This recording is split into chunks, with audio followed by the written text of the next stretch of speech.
이제 2020년 12월 13일 주일 오전 예배 우리 하나님 앞에 드리도록 하겠습니다. 묵상기도 하십니다.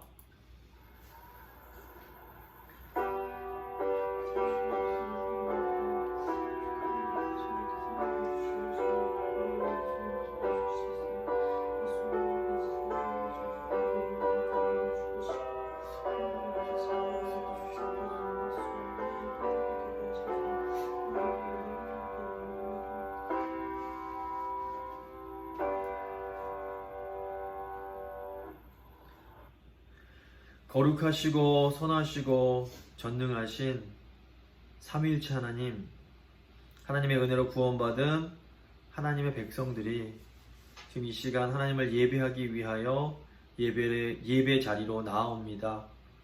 저희가 성령과 진리 가운데 드리는 이 예배를 받아주시고 이 시간 풍성한 복과 은혜를 내려주시옵소서. 예수 그리스도의 이름으로 기도드립니다. 아멘. 사도신경으로 우리 신앙 함께 고백하도록 하겠습니다.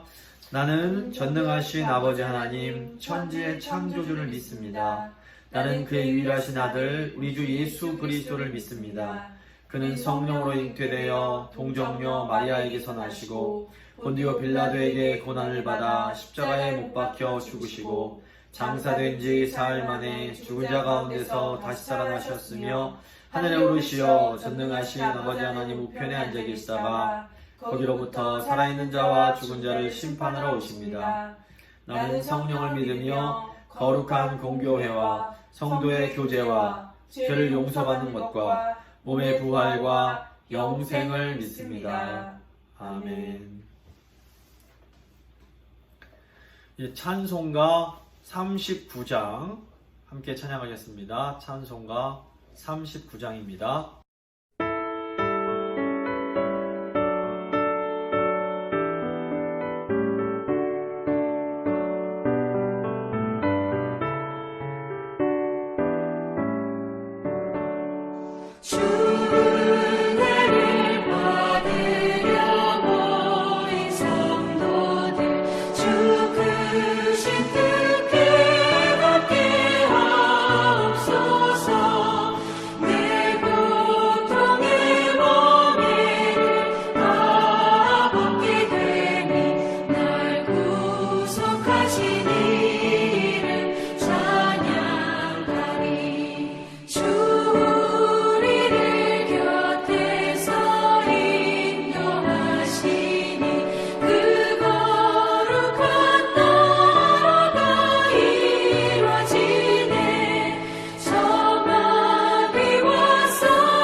뒤에는 교동문 115번입니다. 교동문 115번 함께 교독하겠습니다.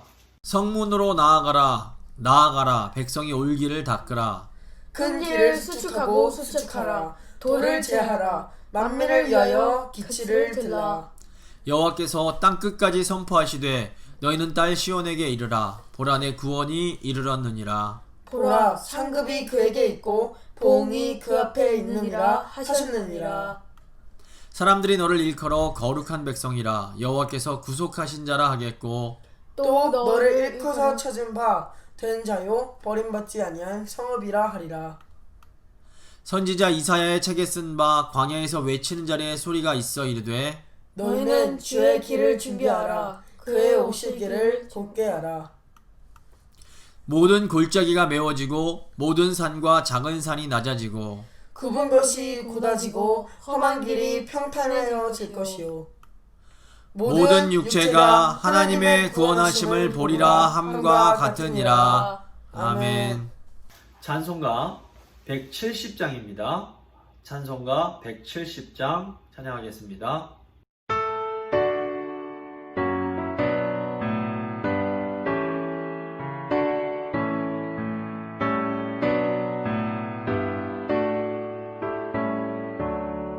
내 주님은 살아계셔 날 지켜주시니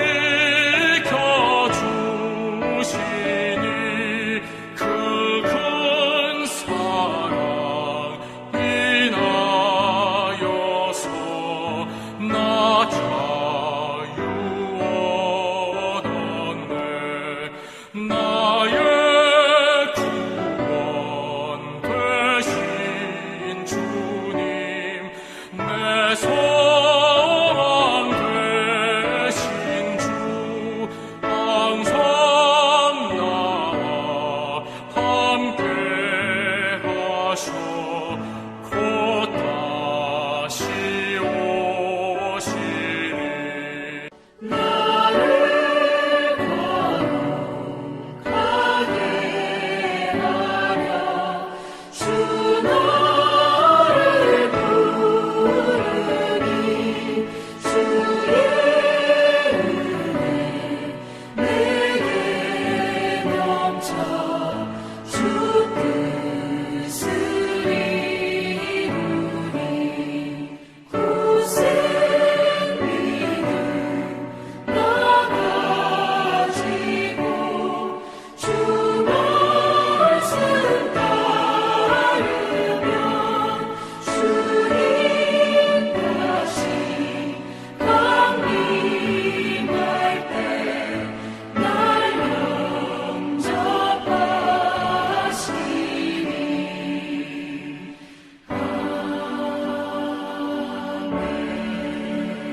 김명지 장로님께서 예배 위에 기도해 주시겠습니다. 거룩하신 하나님 아버지, 오늘 주의 날 저희들이 한마음으로 아버지께 나왔습니다. 저희의 예배를 기쁘게 받아주소서. 지난 일주일 동안 살며 육신이 연약하여 성령을 근심케 한 저희들의 모습이 있었습니다. 저희들의 잘못된 모습을 용서하여 주시고 아버지께서 저희에게 분부하신 믿는 자로서의 삶을 당당하게 살아갈 수 있도록 저희에게 굳건한 믿음을 갖게 하소서. 어느덧 이해도 마지막을 치닫고 있습니다. 1년 동안 저희의 몸과 마음을 강건하게 지켜주셔서 감사합니다. 험난하고 실족하기 쉬운 적그리스도가 삶의 구석구석을 파고드는 그런 악한 환경 속에서 하루하루를 살고 있습니다. 아무쪼록 때가 갈수록 모이기를 더욱 힘쓰는 저희 성도들 되게 하소서. 세월을 아껴서 쓰는 저희 성도들 되게 하소서. 이 땅에서 소망을 두고 살기보다는 영원한 아버지의 나라를 멀리서 바라보며 그곳이 진정 우리가 목적하고 그곳에서의 삶이 우리의 영원하고 유일한 목표임을 늘 깨달으며 소망 중에 하루하루를 살게 하소서. 말씀을 통하여 우리의 메마른 영혼이 다시 깨어나고 말씀 안에 담겨진 생명수를 마시는 축복을 온 성도들이 예배를 통하여 경험하게 하소서. 무서운 전염병으로 모든 세상 사람이 고통을 겪는 이 험한 시기에 저희들의 영과 육이 예배를 통하여 건강하게 보존되게 하여 주소서.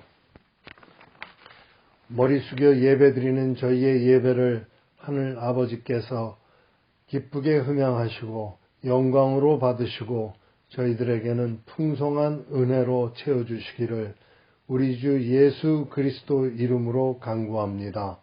아멘.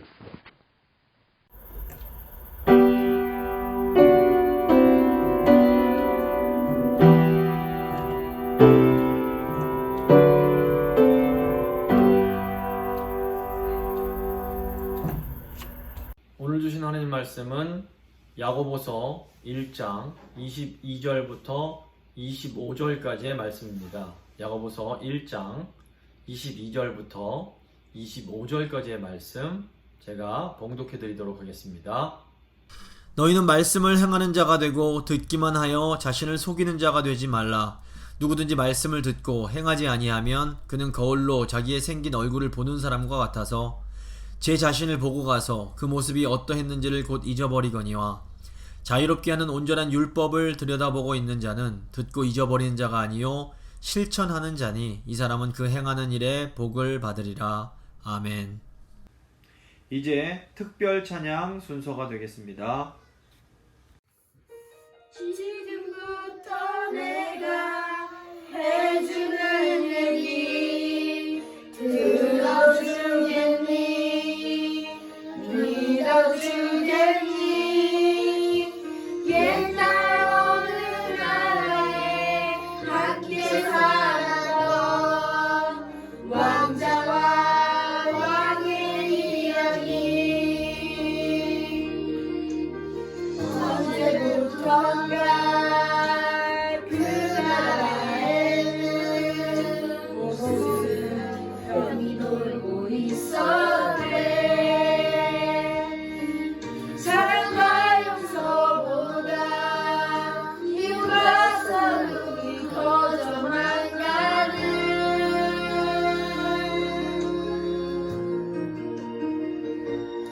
많은 꿈이 있었나봐.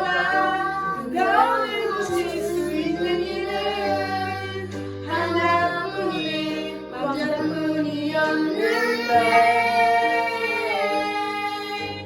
그걸 모르는 어리석은 백성이 모든 힘을 해치게 될 것을 알았던 거야. 때로는 이 말에 사랑하는 저들을 위해서 제 영혼을 아버지께 드려요.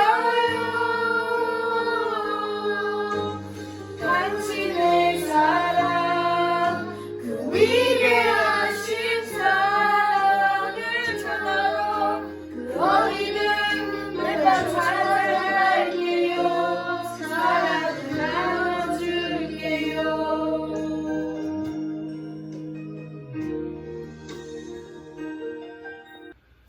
오늘은 말씀과 성숙이란 제목으로 하나님 말씀 함께 나누고 같이 기도하도록 하겠습니다.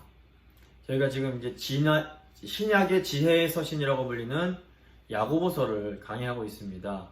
오늘 본문은 이 그리스도인들과 하나님의 말씀과의 관계에 관한 이 야고보 사도의 아주 놀라운 지혜가 담겨 있습니다.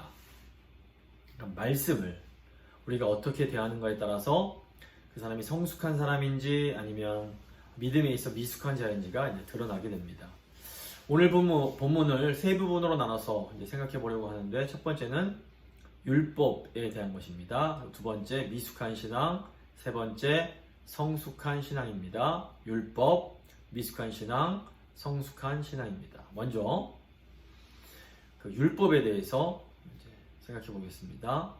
야고보 사도의 직접적 권면으로 들어가기 전에 저희가 율법이 무엇인지를 다시 한번 복습 차원에서 생각해 볼 필요가 있습니다. 이제 율법이란 말을 들으면 어떤 생각이 드십니까? 이 율법은 본래 하나님이 하나님의 백성들에게 주신 것입니다.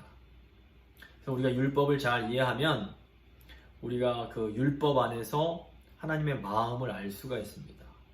그렇기 때문에 성도들이 율법을 따라 행하는 것은 아주 귀하고 아름다운 일이라고 볼 수 있습니다. 그런데 왜 사도 바울은 갈라디아서에서 그렇게 강하게 이 율법주의자들을 반대하며 그들을 비판했을까요? 이 율법주의자들은 믿음으로 구원받은 성도들도 이 율법에 나와 있는 조항들을 하나하나 다 지켜야 된다라고 주장을 했습니다. 예를 들어서 음식법도 다 지키고 할례도 받아야만 구원을 받을 수 있다라고 주장을 했던 겁니다. 하지만 이런 율법의 하나하나 세부적인 조항들은 예수님께서 이 땅에 오심으로 그리고 십자가 지시고 죽으시고 부활하심으로 완전히 성취가 되었습니다. 만약에 우리가 이런 구약에 나오는 율법의 세부적 조항들을 다 지켜야 한다면 사실 우리는 지금 돼지고기도 먹으면 안 되고 또 이렇게 재료를 섞어서 만든 옷값을 입어서도 안 된다고 볼 수 있습니다. 하지만 우리 예수님이 메시아, 즉 그리스도이심을 믿는 사람들은 예수님께서 오심으로 구약에 기록되어 있는 모든 율법이 완전히 완성되었기 때문에 성도들이 이런 세부적인 율법의 조항들로부터는 자유케 되었음을 믿고 살아가는 사람들입니다. 사도 바울이 율법주의자들을 그토록 강력하게 반대했던 것은 그들이 복음을 믿음으로가 아니라 율법을 잘 지켜서 하나님 앞에서 의롭게 되어야 한다라고 주장을 했기 때문입니다. 물론 사람이 하나님께서 주신 율법을 완벽하게 철저하게 지켜낼 수 있다면 이런 율법주의자들의 주장이 맞을 수도 있습니다. 하지만 다 아는 것처럼 모든 인간은 아담 이래로 타락하여 이 죄성을 가지고 살게 되어 있습니다. 날개가 퇴화되어 버린 이 닭이 하늘을 날 수 없는 것처럼 이 타락으로 인해 선을 행할 능력이 퇴화되어 버린 인간은 하나님이 주신 율법을 완전히 이렇게 이룰 수가 없는 겁니다. 가령 하나님께서 주신 살인하지 말라라는 율법은 단순히 우리가 사람만 죽이지 않는다고 지킬 수 있는 것이 아닙니다.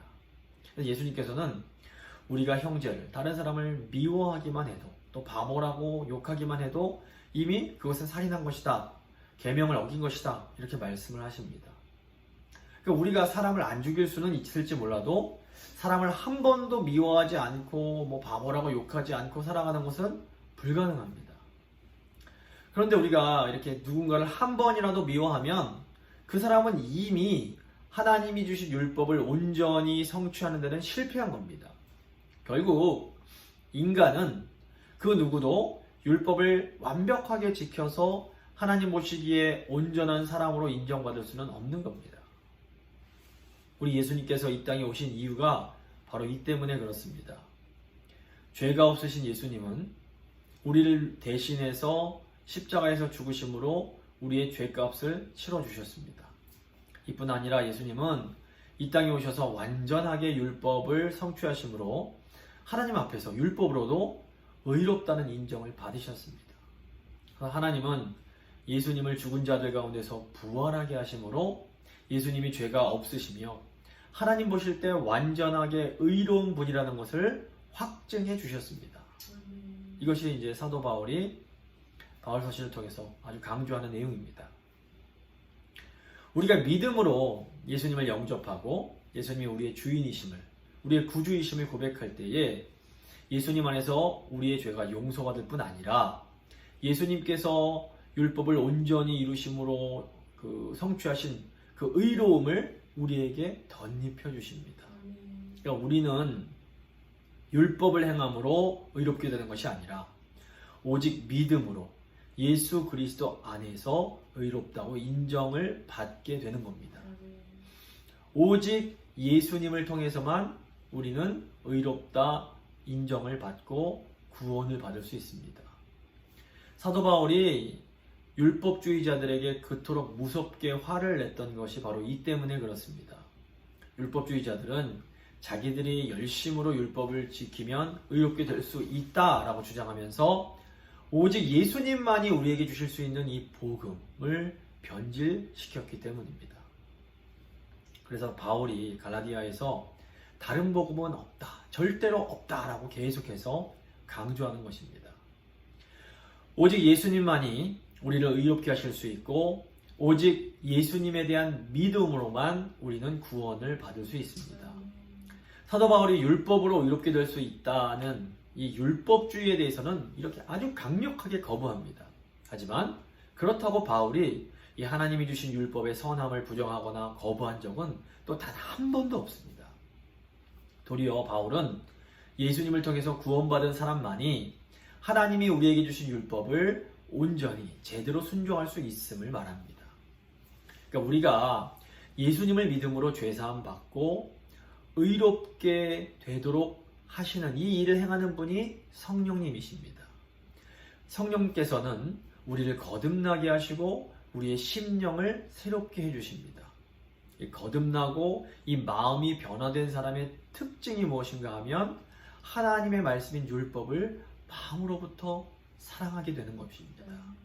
그래서 성령에 의해서 마음이 새롭게 변화된 성도는 하나님 말씀인 율법에 순종하는 삶을 살게 됩니다.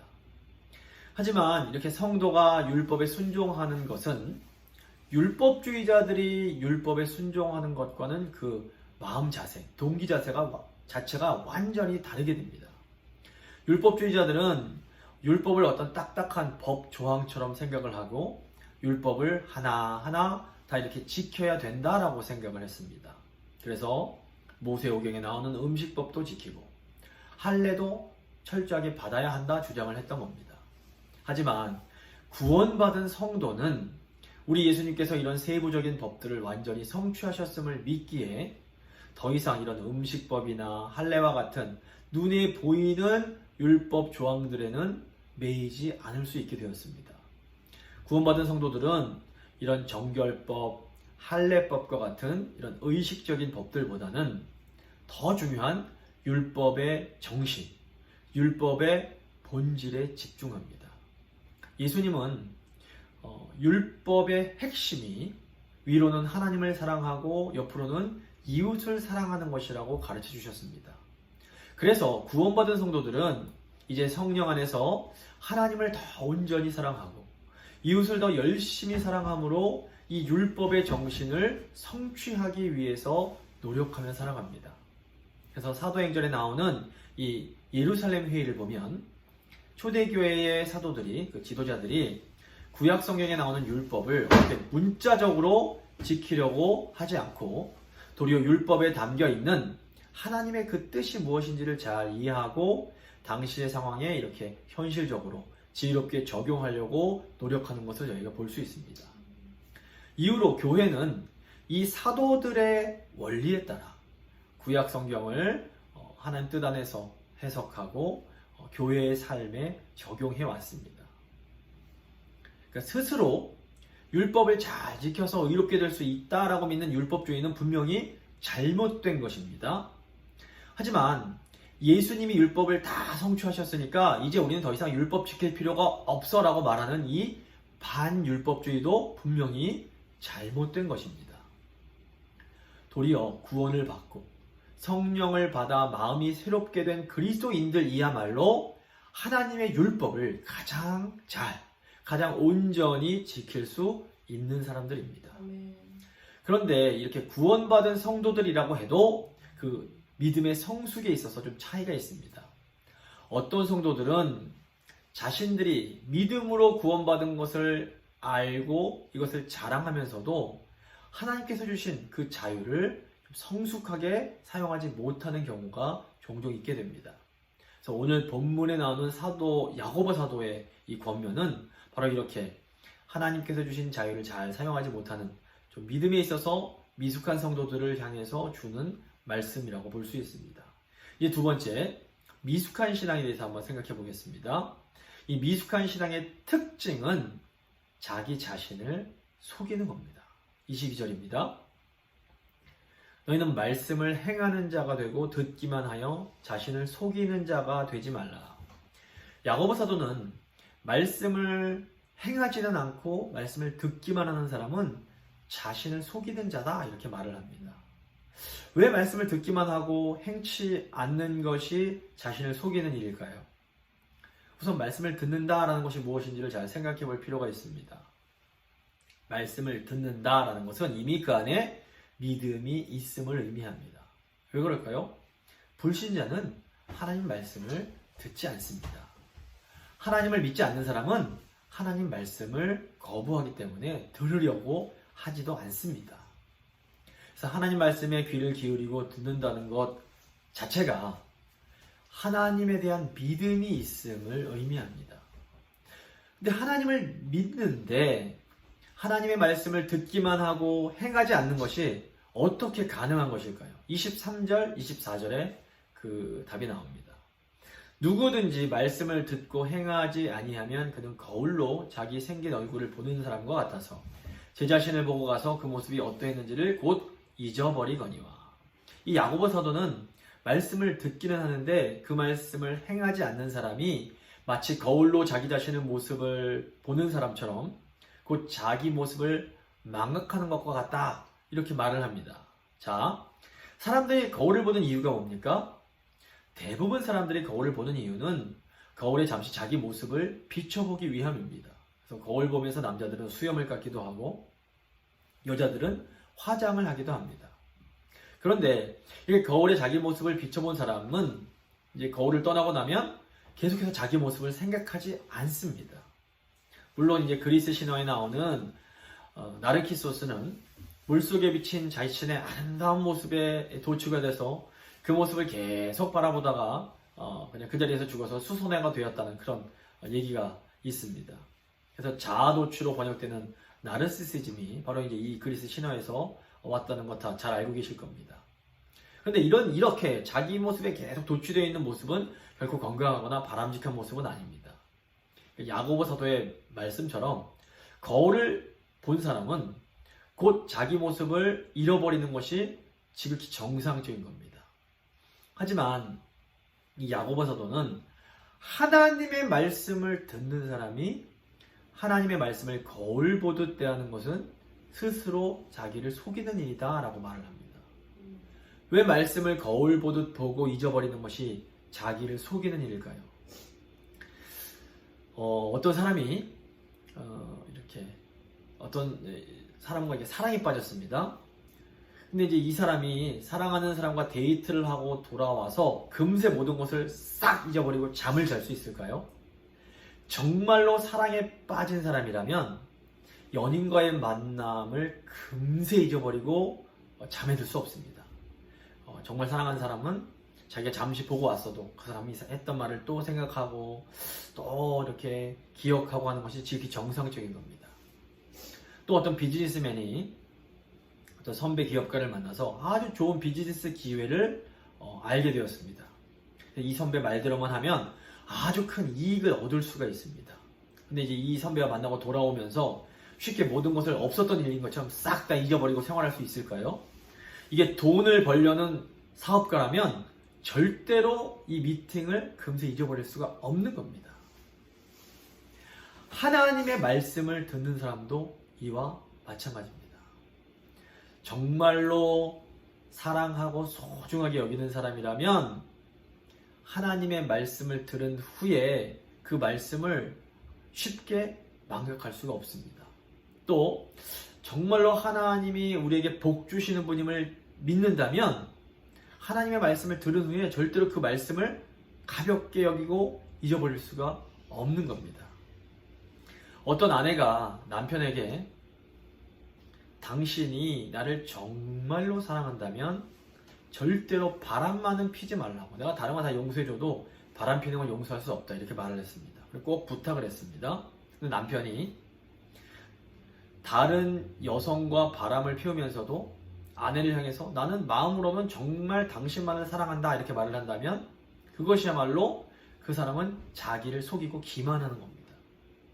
마찬가지로 나는 정말로 하나님을 사랑하고 하나님을 믿는다고 말을 하면서 매주일 하나님 말씀을 듣습니다. 그런데 전혀 집에 들어가서는 자기 가족과 이웃을 진심으로 사랑하려고 노력하지 않는다면 그 사람은 정말로 자기를 속이고 있는 겁니다. 다른 성도를 욕하고 다른 성도를 비난하고 싫어하면서 나는 그래도 예수님을 정말로 사랑해 라고 말하는 것은 이건 바람 피우면서 나는 그래도 배우자를 정말로 사랑해 라고 말하는 것과 차이가 없는 겁니다. 물론 우리가 정말로 사랑하려고 애쓰고 노력하는데 이 육신이 연약하여 불쑥불쑥 옛 자아, 못난 옛 성질이 이렇게 튀어나올 수는 있습니다. 지금 야고보 사도가 말하는 말씀을 듣고 행하지 않는 사람은 말씀대로 살아가려고 애쓰고 노력하다가 실수하는 사람이 아니라 말씀대로 살아가는데 별로 관심이 없는 사람을 말합니다. 그러니까 말씀대로 살아가려고 애쓰는데 내 못된 기질, 내 못난 자아가 계속해서 이게 살아 꿈틀대는 걸 보면 우리가 이게 속이 상하고 낙심할 수밖에 없습니다. 그런데 우리 하나님께서는 우리가 이렇게 열심히 말씀대로 살려고 애쓰다가 넘어지는 것을 보면서는 절대로 우리를 책망하시면서 왜 너는 그 정도밖에 못하냐 이렇게 말씀하시지 않습니다. 다윗은 여호와는 마음이 상한 자를 가까이 하시고 충심으로 통회하는 자를 구원하시도다 이렇게 시편 34편 18절에서 고백을 합니다. 또 우리 예수님께서도 애통하는 자는 복이 있나니 그들이 위로를 받을 것이다 라고 마태복음 이 산상수훈에서 말씀을 하십니다. 그래서 우리 하나님 아버지는 언제나 우리의 마음의 중심을 보시는 분입니다. 하나님 아버지는 우리의 실패가 아니라 우리가 말씀대로 행하려고 애쓰고 노력하려고 했던 우리 마음의 중심을 바라봐 주시고 그것을 인정해 주십니다. 그리고 하나님은 우리가 잘 하려고 하다가 실패해서 마음이 상하고 또 그것 때문에 애통하고 통회할 때에 우리를 책망하시기는커녕 도리어 우리를 위로해 주시고 우리를 이런 어려움으로부터 구원해 주십니다. 하지만 사람들은 사실 심지어 가족들도 우리가 말씀대로 행하려고 애를 쓰다가 또 실수해서 옛버릇이 나와버리면 뭐라고 그럽니까? 거봐 내가 그럴 줄 알았어. 저 인간은 절대로 변할 인간이 아니야. 저 못된 성과는 절대로 고칠 수가 없어 하면서 우리의 실수와 잘못을 책망할 수 있습니다. 이때 우리는 어떻게 해야 됩니까? 우리는 우리의 마음을 알아주시는 하나님 아버지를 의지해서 힘을 얻어서 또다시 하나님 뜻에 맞는 삶을 새롭게 시작해야 됩니다. 우리가 이제 악기 하나를 습득하는데도 아주 오랜 기간이 걸립니다. 수백 수천 번 실수를 하면서 이 악기를 익혀나갑니다.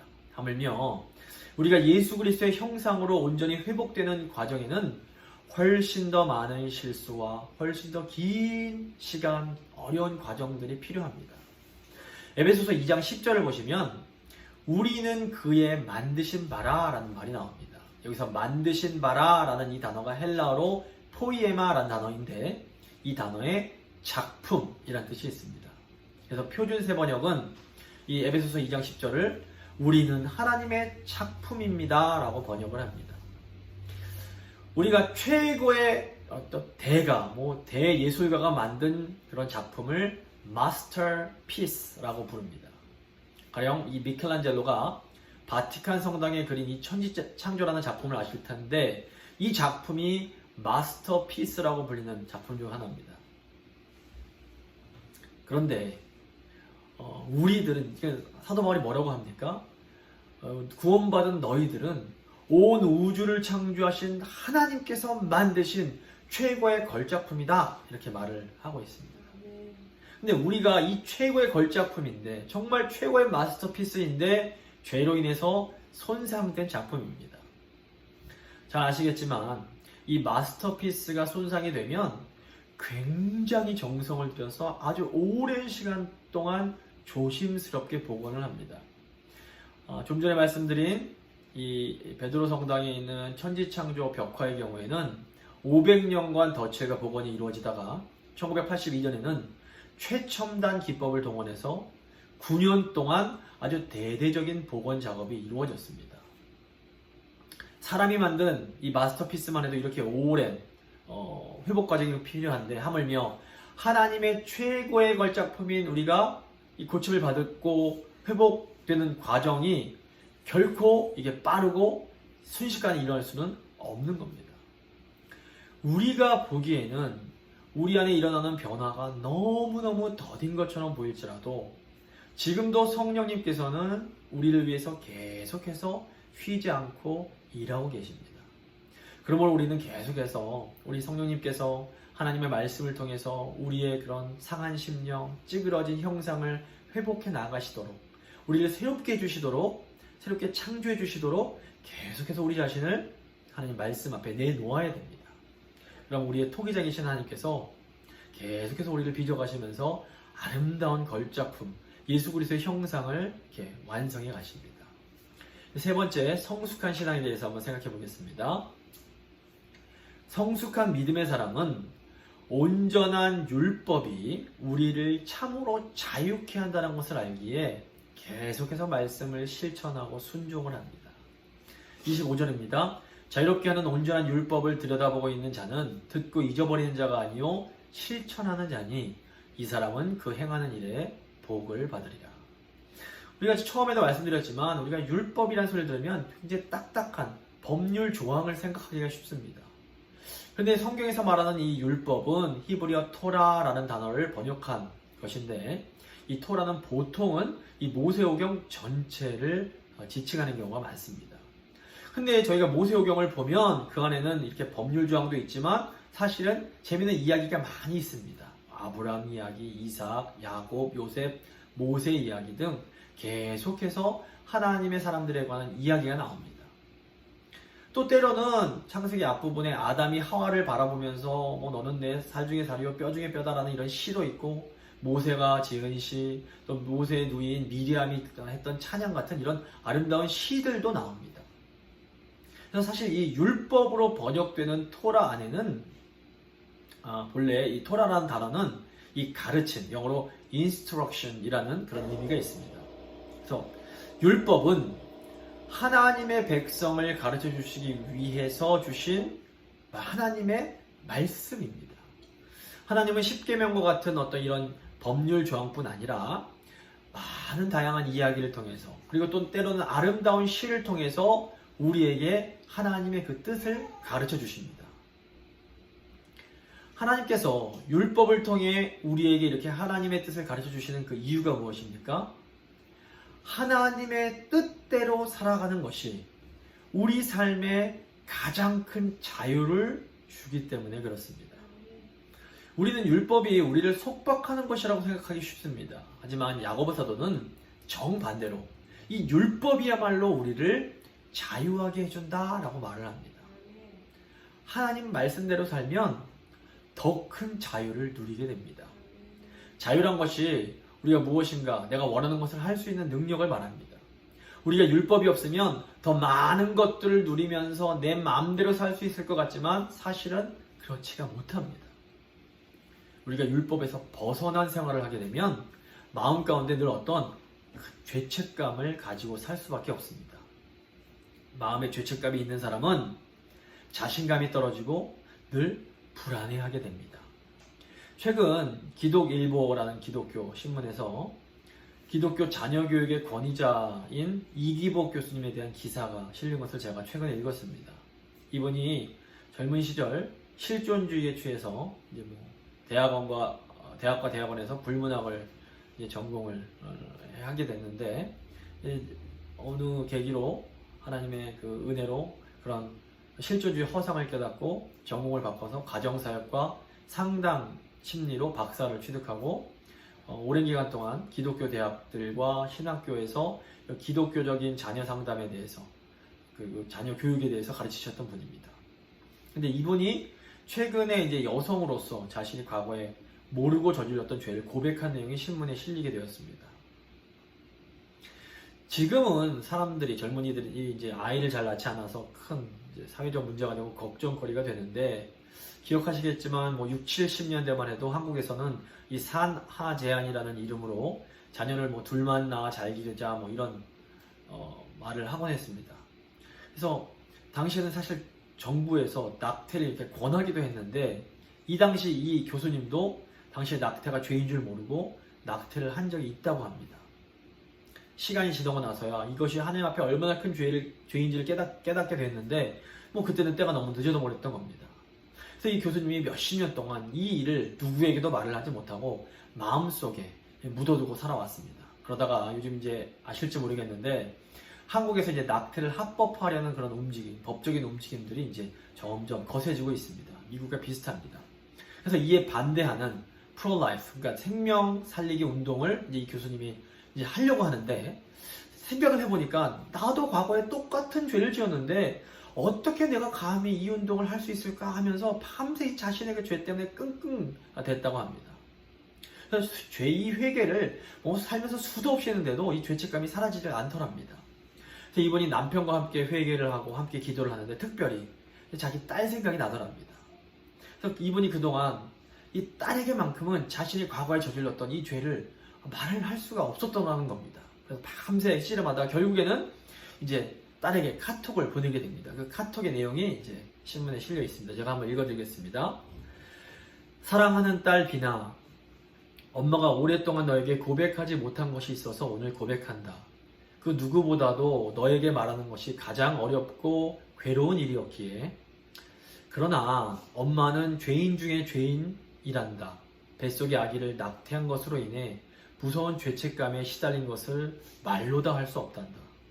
너의 동생이 되었을 그 아기를 그때에는 그것이 죄인 줄도 몰랐단다.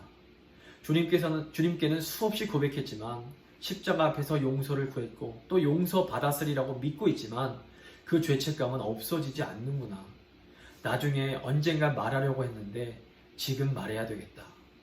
엄마는 죄인이란다. 그렇기에 예수님의 십자가 보혈, 그 어린 양 예수의 보혈이 그 용서함이 나에게는 더욱 절대적으로 다가온단다. 너에게도 용서를 빈다. 엄마가 그런 사람이어서 미안해. 이렇게 이제 문자를 보낸 겁니다. 그랬더니 다음날 새벽에 딸이 이걸 읽고 엄마에게 답장을 보낸 게 이제 여기 또 있습니다. 제가 읽어드리겠습니다. 사랑하는 엄마, 엄마는 좋은 사람이에요. 엄마가 애를 많이 낳아 잘 키워서 좋은 사람이 아니고, 엄마가 좋은 일을 많이 해서 좋은 사람이 아니고, 엄마가 믿는 하나님, 우리 하나님이 너무 좋으신 분이기에 엄마는 그분의 딸이기에 엄마도 좋으신 분이에요. 자기를 정죄하지 마세요. 예수님이 많이 아파하세요. 엄마가 자꾸 예수님을 피해 숨으면 하나님이 안타까워하세요. 그 누구도 엄마를 정죄할 수 없어요. 하나님이 엄마에게 말씀하고 계세요. 내 눈에 넣어도 아까운 내 사랑, 내 딸아, 나의 사랑을 알아주길 원한다. 내가 너를 기다렸다. 일어나 나와 함께 가자라고 말씀하고 계세요. 엄마는 나의 친구이자 나의 롤모델이에요. 엄마 언제나 그랬듯이 사랑하고 사랑해요.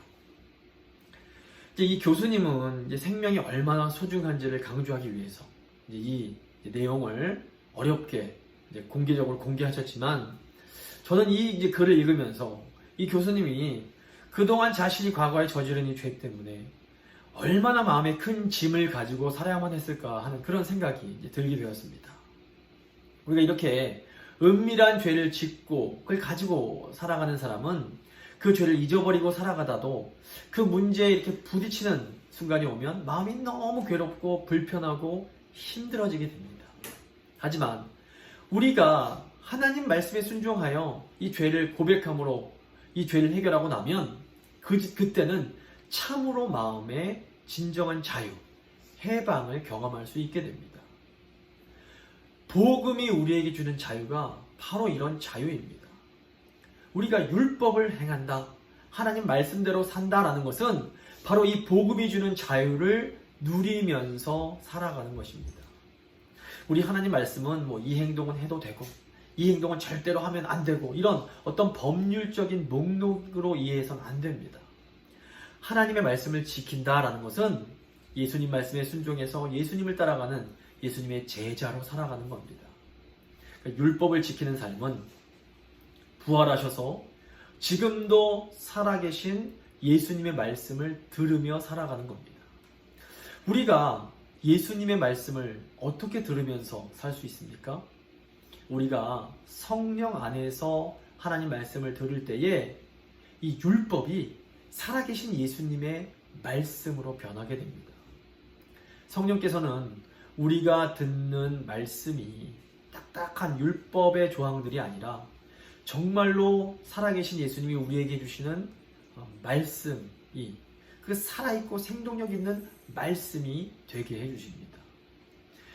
성령께서는 2000년 전에 하나님의 말씀이 육신이 되어 이 땅에 태어나게 하셨습니다. 이 성령님께서 지금도 동일하게 글자로 되어 있는 하나님의 말씀을 살아있는 예수님의 음성이 되도록 만들어 주시는 겁니다. 제가 이제 설교를 예를 들어서 이 원리를 다시 한번 말씀드리겠습니다.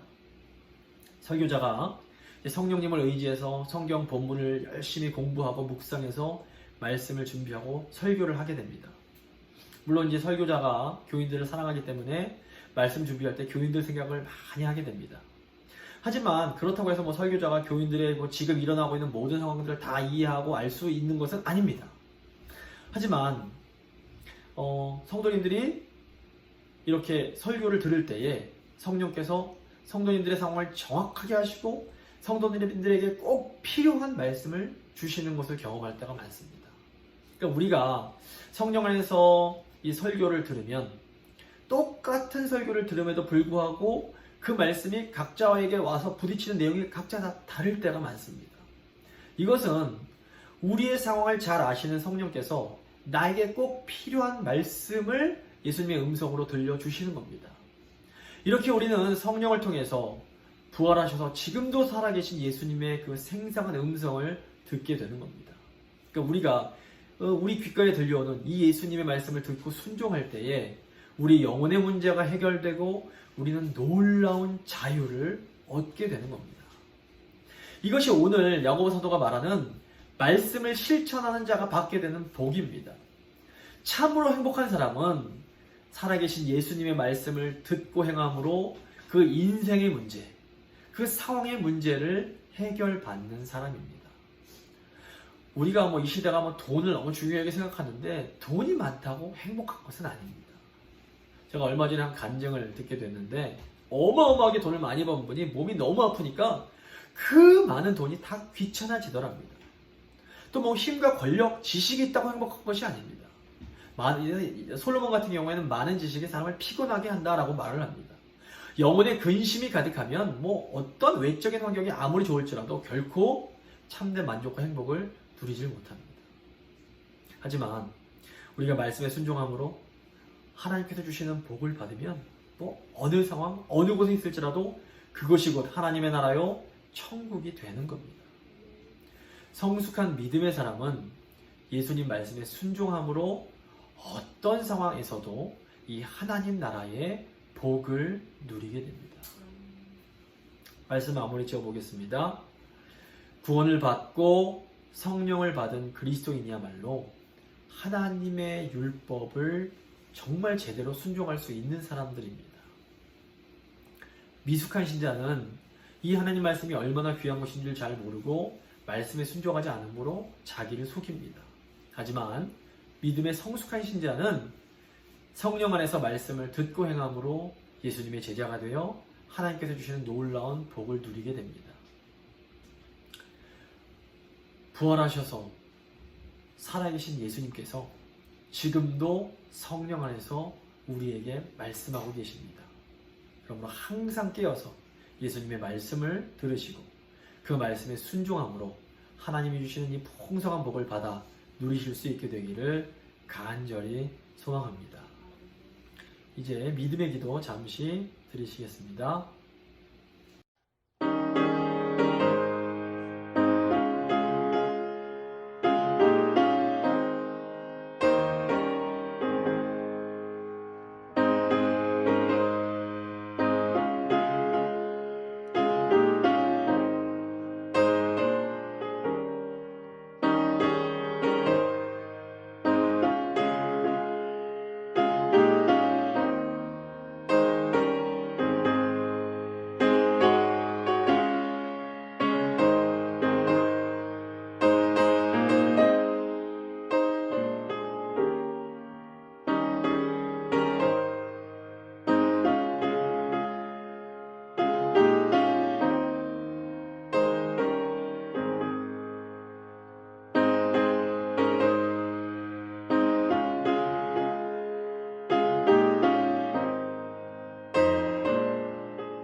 찬송가 204장입니다. 찬송가 204장 찬양하시겠습니다.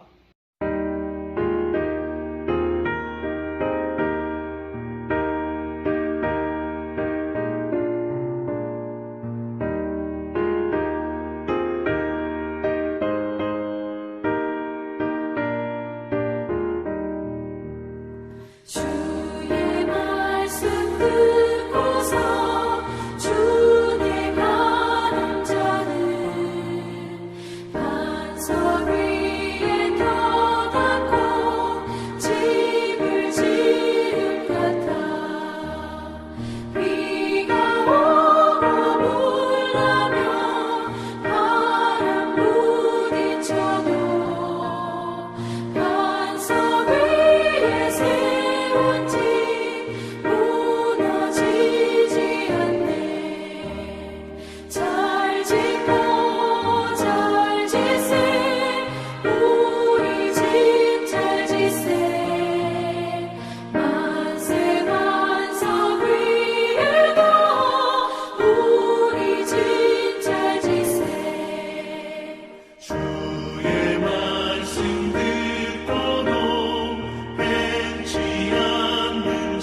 우리를 구원하시고 성령을 주심으로 우리가 하는 말씀에 순종하며 살 수 있게 하신 그 큰 은혜에 감사드립니다. 하나님, 저희가 말씀을 듣고 금세 가서 잊어버리는 어리석은 자가 되지 않게 하시고 늘 성령 안에서 예수님의 음성을 듣고 순종함으로 하나님이 주시는 참 자유와 그 큰 복을 누리며 살게 하여 주시옵소서. 하나님 은혜에 감사하여 예물 준비한 손길들 기억하시고 그 손길들 위에 아버지 복 주시기 원합니다. 지금 코로나가 점점 더 심해지는 상황 속에서 저희 성도님들, 특별히 저희 어른들 눈동자처럼 지켜주시고 외롭지 않게 하시고 그 삶 가운데 성령님 늘 동행하여 주시옵소서. 우리 다음 세대들 이 어려운 상황 속에서도 믿음으로 자라나게 하시고 특별히 이 나라가 하나님 말씀으로 돌아오고 또 회복되어지는 그런 나라가 될 수 있도록 주여 긍휼을 베풀어 주시옵소서. 감사드리며 귀하신 우리 주 예수 그리스도의 이름으로 기도드립니다. 아멘. 광고 말씀 드리도록 하겠습니다. 성탄절이 이제 다가오고 있습니다. 코로나 때문에 저희가 이제 성탄절에 교회로 예배당으로 모이지 못할 것 같은데, 그래서 저희 가정이 성탄절 전날인 24일에 이제 오후부터 저희 성도님들 가정을 돌면서 이제 새벽송을 돌려고 합니다.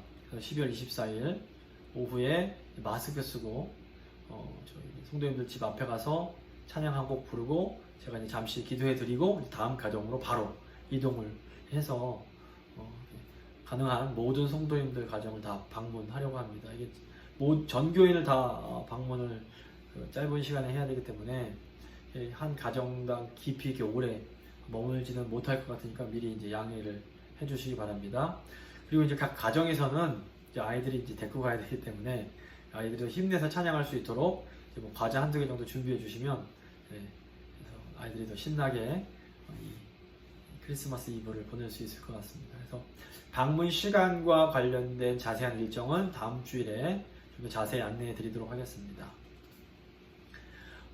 그리고 이제 새해 2021년에 삼겹줄 프로젝트를 이제 진행하려고 합니다. 전도서 4장 12절 보시면 한 사람이면 패하겠거니와 두 사람이면 맞설 수 있나니 세 겹줄은 쉽게 끊어지지 아니하느니라, 이런 말씀이 이제 나옵니다. 저희가 코로나 때문에 예배당에 모이지 못하고 온라인으로 예배를 드리고 또 이제 교제도 나누고 있는데, 이 삼겹줄 프로젝트는 이제 이런 현실 속에서 우리 교회의 저 어린이들 세대, 그리고 EM 청년 세대, 그리고 장년 세대가 이렇게 세 세대가 하나가 되어서 함께 다음 세대를 세우는 그런 영적 사역이라고 할 수 있습니다. 내용이 뭐냐면 일주일에 이제 한 번씩 한 30분 정도 그 청년들이 줌으로 저희 교회 학교 어린이들과 1대1로 이렇게 만나서 말씀을 잠시 나누고 같이 기도해 주는 겁니다. 그러면 이제 어른들은 제가 이제 그 명단을 드릴 텐데, 이런 모임을 갖는 청년들과 어린이를 한 팀씩, 그러니까 어른 한 분당 그러니까 EM 청년 어린이 해서 이제 2명을 마음에 품으시고 그냥 기도만 해주시면 됩니다. 열심히 신앙이 자랄 수 있도록 책임지고 기도해 주시면 됩니다. 그래서 지금 청년들과 함께 이제 준비 중이고 이제 이렇게 누구누구를 이렇게 같이 다 맞추고 있는 과정인데, 이 진행되는 과정을 계속 이렇게 업데이트를 해드리도록 하겠습니다.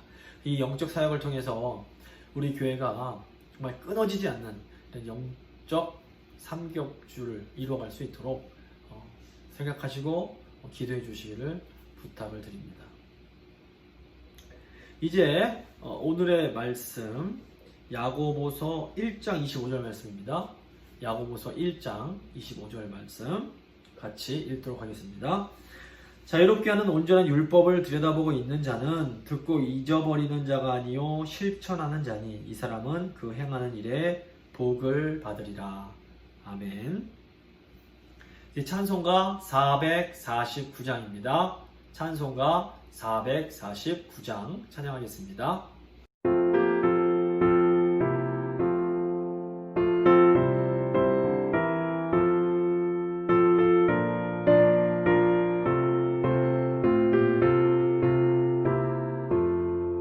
예수 따라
주를 의지하며 순종하는 자를 항상 복 내려주시리라.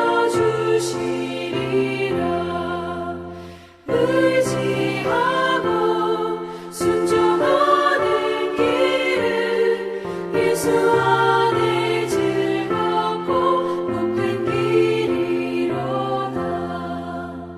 우리 받은 것은 주께 다 드리며 우리 기쁨이 넘치겠네.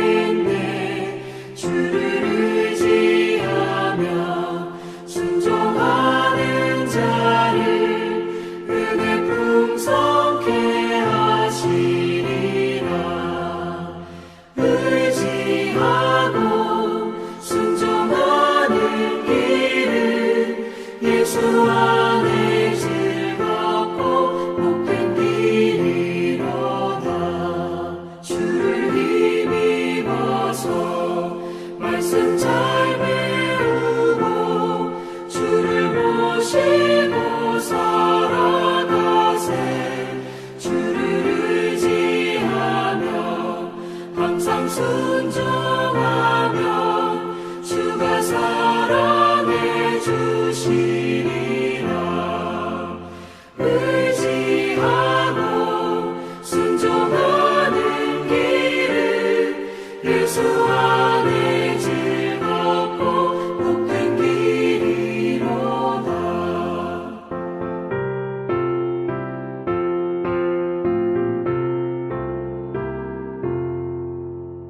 기도하시겠습니다. 지금은 우리를 위해서 죽으시고 부활하심으로 지금도 우리를 향하여 말씀하고 계시는 우리 주 예수 그리스도의 은혜와 말씀으로 세상을 창조하시고 지금도 계속해서 우리에게 말씀을 보내주시는 하나님 아버지의 사랑과 우리가 말씀을 통해 예수님의 음성을 듣고 순종할 수 있도록 우리 안에서 계속해서 도와주시는 성령님의 교통하심이 하나님 말씀에 순종함으로 하나님이 주시는 참된 자유와 복을 누리며 살기 원하는 귀한 성도들과 그 가정과 교회와 일터와 이 나라 위에 지금부터 영원토록 함께 있을지어다. 아멘.